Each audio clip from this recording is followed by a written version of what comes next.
Oh, sarip na. Sir Ruben? Ikaw? Ikaw ang utak ng sindikato? Anong pinagsasabi mo? At anong sinasabi mo ako ang utak ng sindikato? Huwag kang magmaang-maangan. Tinutukan mo ako ng baril. Akala ko kakampi kita. Yun pala, kalaban ka. Kinasama ang baril mo? Seryoso ka? Para sabihin ko sa'yo, hindi ako basta-basta kinakasa ng baril ng kung sino-sino lang. Ngayon, ako naman. Sige! Magpatayan kayong mag-ama! Dahil ang mabubuhay sa inyo ay siya kong papatayin! Nicole! Salib na! Salvasyon!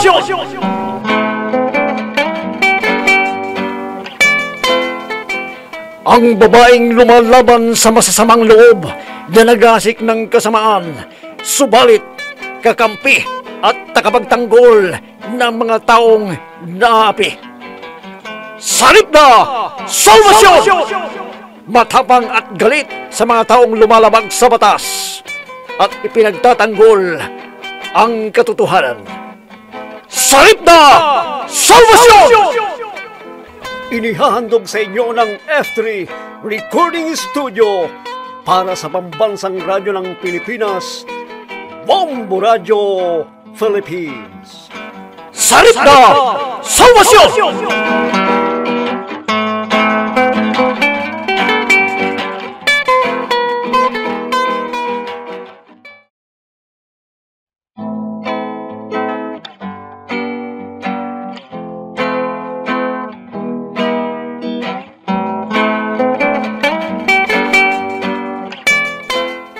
At ngayon mga kaibigan, narito ang dulang pinamagatang Salib na!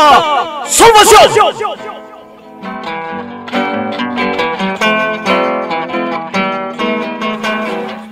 Bakit ganun? Maliwanag ang sinabi sa akin ni Mika na address at hindi lamang ako ang nakakalam ng address na yun. May undercover ang mga pulis? Bakit walang pasugalan? Nang nag-raid ang mga pulis, nasalisihan na naman ba ang mga pulis? Hindi kaya tulad ko na may secret agent din ang mga sindikato nito at nagbibigay ng impormasyon sa kanila? Kung meron man, yun ang dapat kong malaman.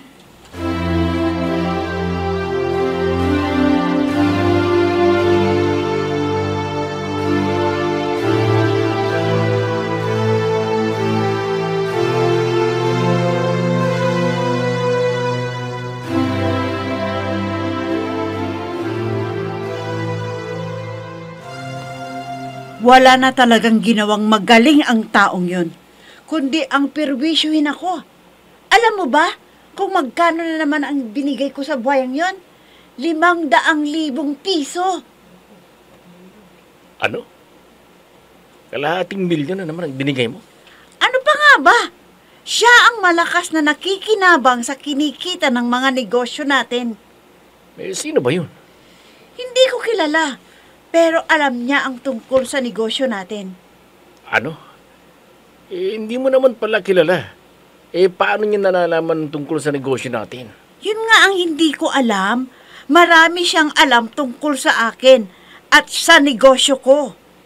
Ang ibig mo bang sabihin, binablackmail ka? Oo, dahil ginagamit niya ang mga impormasyong nalalaman niya tungkol sa akin at tungkol sa negosyo ko para takutin ako.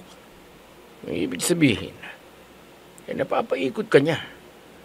Nakokontrol ka sa pamamagitan ng pananakot sa iyo. Oo, kaya kailangan siyang mawala sa landas natin. Madali lang siyang mabura kung kilala mo siya. Pero paano natin siya maipapapatay? kung hindi mo siya kilala.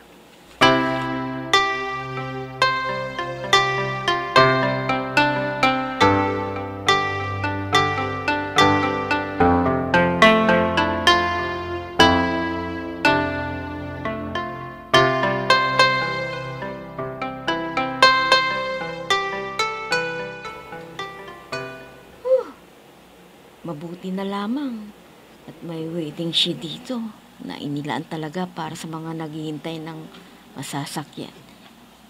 Ito ang hirap pag walang sariling sasakyan eh. Kailangan pa talagang maghintay ng siyam-siyam bago makasakay. Tama nga yata ang suhestyon ng kaibigan ko na kumuha na lang ako ng mauupahan na malapit sa bayan para hindi ako napapagod ng ganito. Buti na lang linggo bukas. Bakit nga hindi? At least, hindi na akong mapapagod pa sa pagsakay-sakay. 2 beses pa man din akong sumasakay. Dahil kahit may sarili akong sasakyan, kung hindi naman ako marunong magmaneho, wala ring silbi.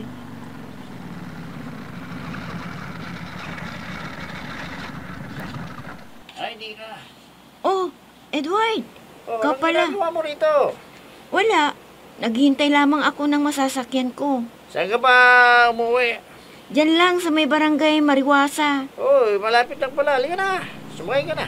Naku, nakakaya naman sa'yo. Halika na. Madadaanan ko naman ang barangay na inukuhan mo eh. Kaya...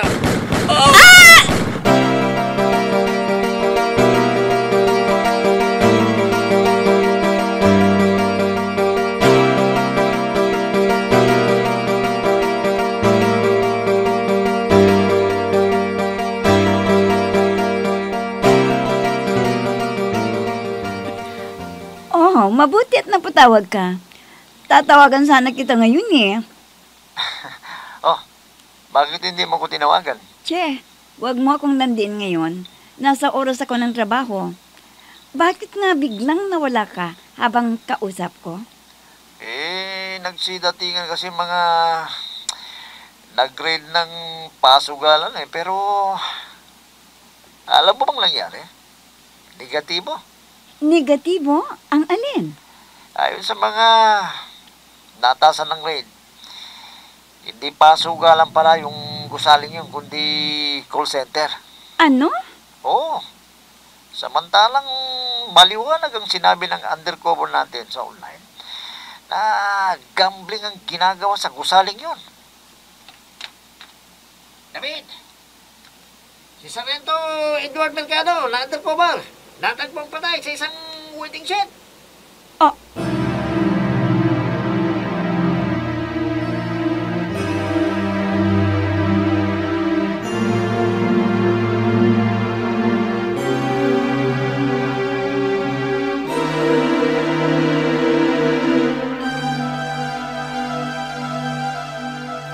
palpak ang ginawang pagre-raid ng mga pulis sa gusali kung saan ginaganap ang online gambling. At napatay pa undercover na siyang nagkumpirma na pasugalan nga ang gusaling yon. At sinasabing call center, bakit ganun? Pangalawang beses na ito Ang una ay yung pagre-rescue sa mga bata. At pangalawa ay ang pagre-raid sana sa pasugalan yon. At pangatlo ay napatay ang undercover. Nagkataon lamang ba talaga?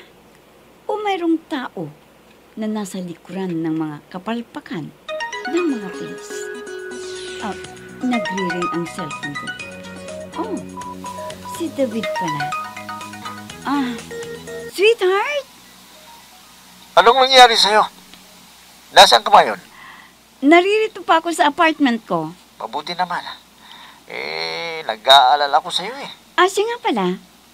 Tama ba yung naulinigan ko kanina? Habang nag-uusap kayo na napatay ang undercover ninyo? Oo. Hindi pa namin alam kung bakit siya pinatay. Natagpuan lamang ang kanyang bangkay doon sa waiting shed sa malapit sa barangay Mariwasa. Ha? Nagtaka nga ako eh. At nagiging low performance ang trabaho namin mga alagad ng batas. Gaya ng operasyon namin nito. Mga nakaraang araw, palpak eh. Dahil hindi namin nariskyo ang mga bata.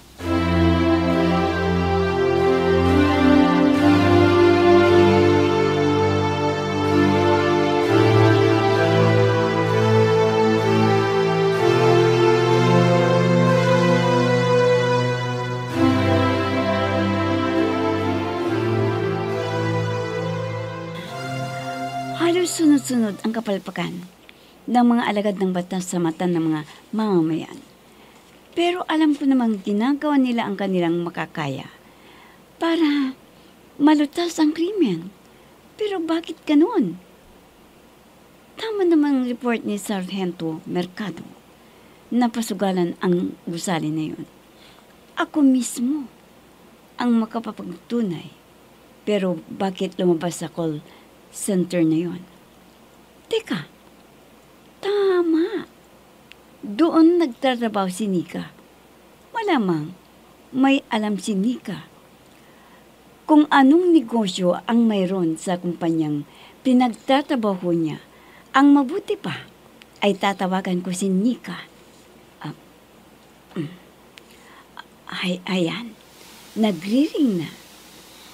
Hello? Nika, pwede ba tayong magkita ngayon? Saripda? Oo, si Saripda nga ito. Gusto ko kasing pag-usapan ang tungkol sa Ayoko! trabahong...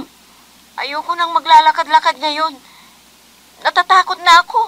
Ano bang pinagsasabi mo? Ang sabi ko, gusto ko mag-usap tayo tungkol dun sa trabaho. Ayoko nang maglakad-lakad. Di mo ba ako naririnig? Natatakot na ako. Ha? Kung gusto mo, puntahan mo na lamang ako dito sa boarding house. Dahil ayoko nang maglakad ng nag-iisa. Anong nangyari sa babaeng ito? Bakit para siyang takot na takot? Sige. Pupuntahan kita dyan sa boarding house mo. Sabihin mo sa akin ang address ng boarding house mo at pupuntahan kita.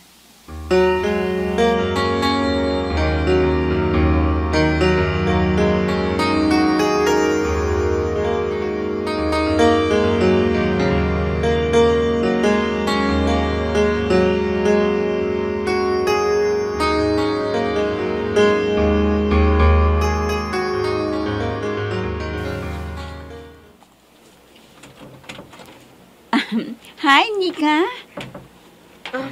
Saripda. Halika. Pumasok ka. Upo ka. Malapit lang palang itong boarding house mo. Sa gusaling pinagtatrabahuan mo. Oo nga eh. Napapagod kasi ako sa pagpasok at pag-uwi. Sa bagay, ikaw nang nagsabi sa akin noon na 2 beses kang sumasakay. Nakakapagod nga. Teka, okay ka lang ba? Ang sabi ko, kung okay ka lang ba? Oo naman. Nakapagtataka naman ang babaeng to.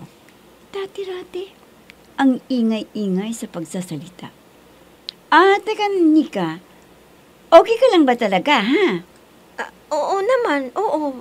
Bakit kasi? Naninibago lang kasi ako sa'yo. Dati-rati ang sigla-sigla mo. Ngayon ang tahi-tahimik mo. Pasensya ka na ha. Hanggang ngayon kasi, ramdam ko pa rin ang takot ko nung isang araw. Takot? Saan ka natakot? Akalain mo, sa harapan ko mismo, pinatay ang isang tao. Ano?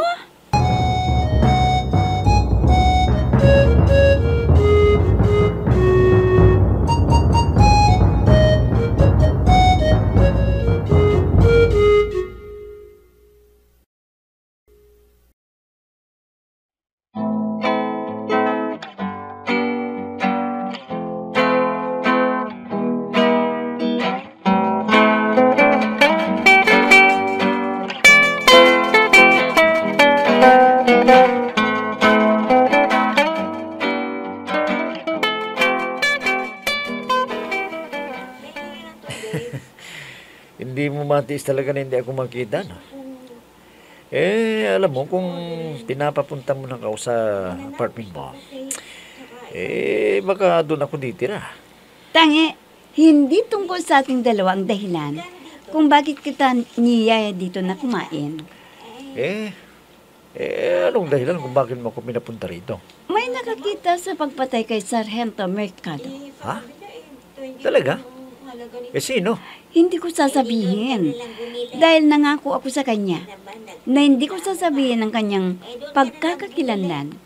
Pero ayon sa kanya, ay may riding and tandem ang bumari sa kanya ng malapitan.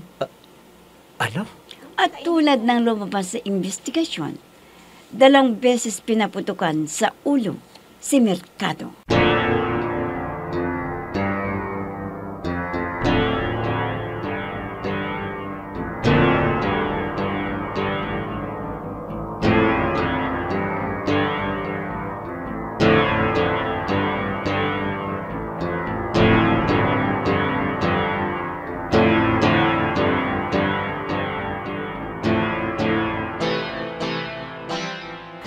Marami ng krimen ang nasasaksihan ko. Pero parang wala pa rin nangyayari. Una, yung mga bandido na humustage sa amin ay nakatakas. Nagsuplong na nga ako sa mga alagad ng batas. Pumunta nga sila kung saan naglulungga ang mga bandido. Pero hindi sila nahuli. Pangalawa, yung mga bata. Nalaman ko kung saan sila itinago. At ginawa ko naman ang dapat kong gawin. Pero, wala ring nangyari. At nung isang araw lang, nalaman kong ang gusaling pinagdadausan ng illegal na gambling. Pero, wala ring nangyari. Call center naman ang nakita. Hindi masamang tao ang nandoon. At nalagasan pa ang mga alagad ng batas. Binaril si Mercado. Sa ulo pa. Ang dami-daming krimen ang nangyayari. Talamak ng kasamaan. Pero, walang nakukulong. Bakit? Nagri-ring ang cellphone ko. Sino kaya?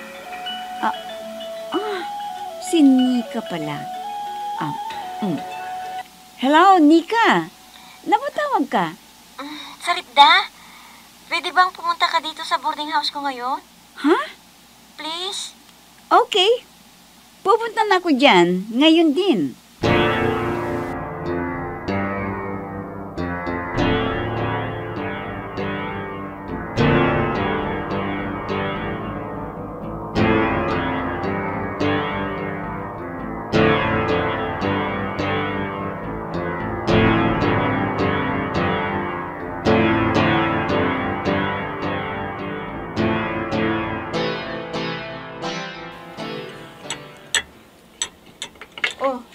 Magmerienda ka muna. Salamat. Ang sarap ng uminom ng malamig pag ganitong mainit ang panahon. Siya nga pala, bakit mo ko pinapunta dito sa boarding house mo? Naalala ko kasi ang sinabi mo sa akin nun eh. Na ano? Hindi ba mag-isa ka lang kamo sa apartment mo? Oo, bakit? Umalis ka na lang kaya dun sa apartment mo at lumipat ka na lang dito sa akin. At bakit? Hindi kasi ako sanay mag-isa eh. Alam mo naman, nasanay ako na may kasama. Maganda yata ang pagkakataon. Ang inialo sa akin ni Nika. Pero hindi ko ipapahalata sa kanya na gusto ko para hindi maghinala. Oh, natahimik ka. Ayaw mo ba? Hindi naman. Kaya lang, ang problema, hindi naman ako sanay ng may kasama. Please. Sige Hindi ba naman. dapat ay sanayin mo ang sarili mo na mag-isa? Nalulungkot kasi ako eh. Dahil kaibigan ko ang sinabi kong nabaril. Huwag kang mag-alala. Mabibigyan ng katarungan ang pagkamatay ng laking nabaril. Mabuti naman kung ganun. Kaya ipanatag mo ang kalooban mo. Sa pa, natatakot kasi ako eh. Magmula nang masaksihan ko ang pagkakabaril sa kaibigan ko eh. Natakot na ako. Teka, may sarili bang kusina ang inuupahan mo? Oo, maluwang yon. Kahit 4 pa tayo doon, pwede. Hayaan mo't pag-iisipan ko ang sinabi mo. Kung gusto mo, ililibre na kita. Total, malaki naman ang sahod ko eh. Kaya kong bayarang mag-isa.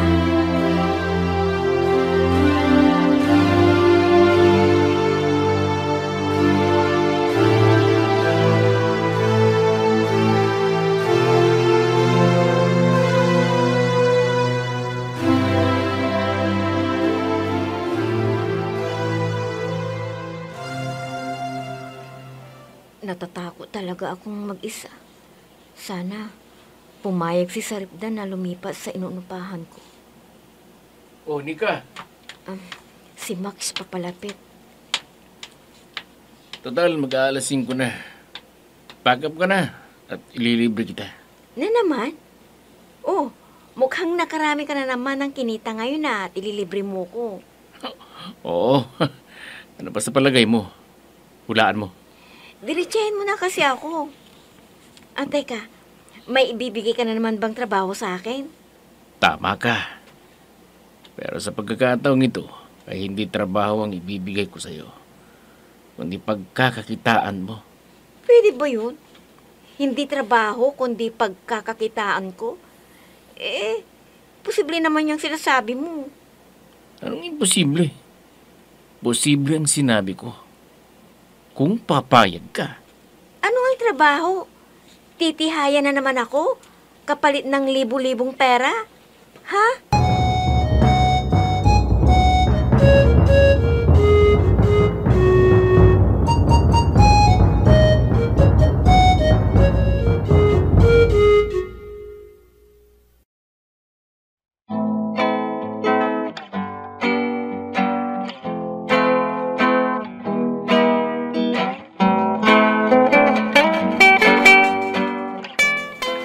Anong trabaho ang ipapagawa ni Max kay Nika?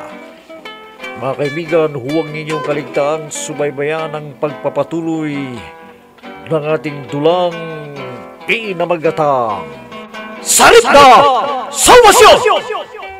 Mga nagbibigay buhay, sina Emma Dalupe, Susan Malikdem, Robert D. Guzman, Jun Cabato, Ami Diaz, Oscar Ora.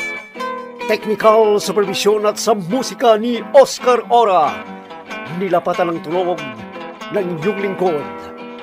Mula sa panulat ni Andrea Solar at sa direksyon ni Jun Cabato. Salit na Salvasyon! Inihahandog sa inyo ng F3 Recording Studio para sa pambansang radyo ng Pilipinas, Bombo Radio Philippines. Salit na Salvasyon!